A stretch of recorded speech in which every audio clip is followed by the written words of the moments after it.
Je suis ravi d'introduire ce troisième séminaire AFAP sur le thème de l'apport des constructions identitaires et l'apport de la sociologie. Nous sommes avec ce thème au cœur du questionnement des métiers de l'accompagnement professionnel.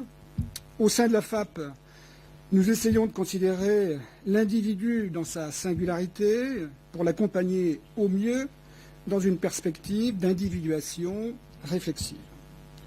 La proposition d'une focale sociologique, voire psychosociologique, est en effet une belle opportunité d'accueillir deux grands traceurs de sillon, Nicole Aubert sur la question de l'individu hypermoderne et Danilo Martuccelli sur la question de la société singulariste. Cet après-midi sera un moment privilégié pour mettre en perspective la triade individu, collectif, organisation, avec en toile de fond l'environnement singulier au contexte et aux situations des acteurs concernés par cette triade. Chère Nicole, j'ai eu le privilège de cheminer un peu à tes côtés. Ce fut un réel plaisir. Ça l'est toujours. Tu m'as témoigné à plusieurs reprises ta confiance. Je n'oublie pas. En relisant récemment les principales caractéristiques du système psychique managérial, je suis désolé de te faire remonter dans le temps, dans le coup de l'excellence que tu as coécrit avec Vincent Goldjak, je constatais combien les thèmes que vous abordiez restent sur le fond cruellement d'actualité. En particulier sur le registre individuel, la captation d'idéal du moi par les idéaux organisationnels. Qu'en est-il aujourd'hui de cette captation? N'est-elle pas le nouveau leurre de la personnalité narcissique enfermée dans le silence assourdissant de sa tour de verre? Ce mécanisme de défense est-il le dernier lien identitaire et ou une nécessaire béquille sociétale? Vincent Goldjak parle de l'appauvrissement d'espace intérieur et de la dissolution de l'intériorité qui donne au sujet sa consistance subjective. Comment sortir de cette mortification identitaire pour retrouver le sens de la mesure et répondre à l'alerte métaphorique de nos adolescents par l'interjection du trop pas. L'individu hypermoderne étant mal de trop, chère Nicole, tu nous expliqueras comment résoudre cette énigme de l'individu du manque à être, afin d'éviter la bascule suprême de l'individu en manque du manque.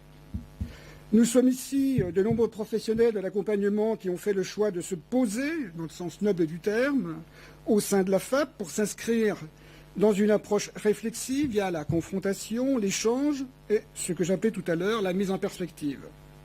Ce moment privilégié que vous nous offrez nous touche beaucoup et nous sommes impatients de vous entendre.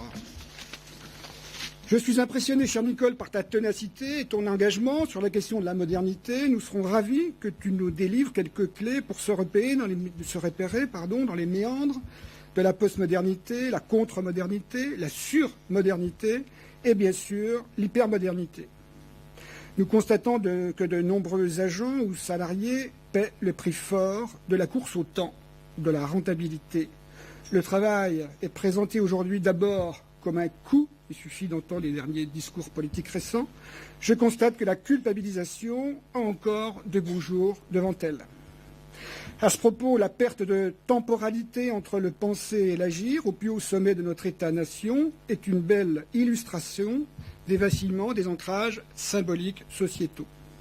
J'en veux pour preuve l'actualité récente dans le secteur de la magistrature, où la désignation de la faute, sans analyse ni investigation préalable, marque non pas l'après-coup, mais l'acting instantané, le coup médiatique, le coup sécuritaire, anxiogène et obscène par sa démesure. On se demande d'ailleurs si on n'assiste pas là à un syndrome de Stockholm inversé. Le réel du dire sans retour du refoulé n'est pas sans poser quelques questions. Merci Nicole de nous éclairer sur la démesure et sur les pistes de régulation pour l'appréhender. Cher Danilo, vous m'avez renvoyé à mes chères études. Le thème de ma thèse, soutenue en trio il y a déjà quelques années, portait sur la socialité avec en toile de fond la question du passage à l'individuation. Nous sommes très sensibles à la FAP, à la singularisation des regards. Votre présence aux côtés de Nicole en témoigne. L'hypothèse de travail de la production sociétale de la singularité que vous proposez dans votre ouvrage, La société singulariste, passe par un basculement radical de l'axe de nos analyses vers l'individu de la singularité. Vous nous proposez donc un regard singulier et déstabilisant qui bouleverse notre approche du social et du politique pour bâtir, dites-vous, en 4e de couverture, une sociologie pour les individus. Dans un interview pour la revue Émulation, sur Georges Simmel et la sociologie de l'individuation, vous disiez « À la racine de la modernité se trouve l'expérience d'un univers qui n'est jamais entièrement organisé et fermé, et où les individus se sentent contraints à un travail permanent de suture du soi et du monde. J'apprécierais que vous puissiez développer cet éclairage et que vous nous expliquiez la nuance entre la notion d'expérience et la notion d'épreuve. Votre livre articule intimement, dites-vous, un diagnostic d'époque, le singularisme, une démarche sociologique, les épreuves, un monde d'intervention, l'extrospection. Avant de terminer, je souhaite faire référence à Bernard Stiegler, qui nous alerte sur la confusion entre individualisme et égoïsme. Il pense en effet que nous ne vivons pas dans une société individualiste. Il dit que c'est un mensonge, un leurre.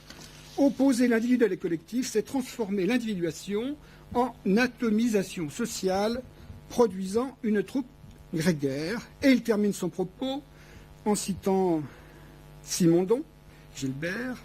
Il y a le transindividuel. L'individuation, ce n'est pas de l'individualisation.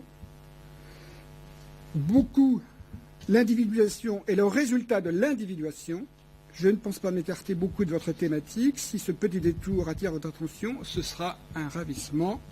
Merci Nicole, merci Danilo pour vos apports. Voilà, ce qui concerne mon introduction.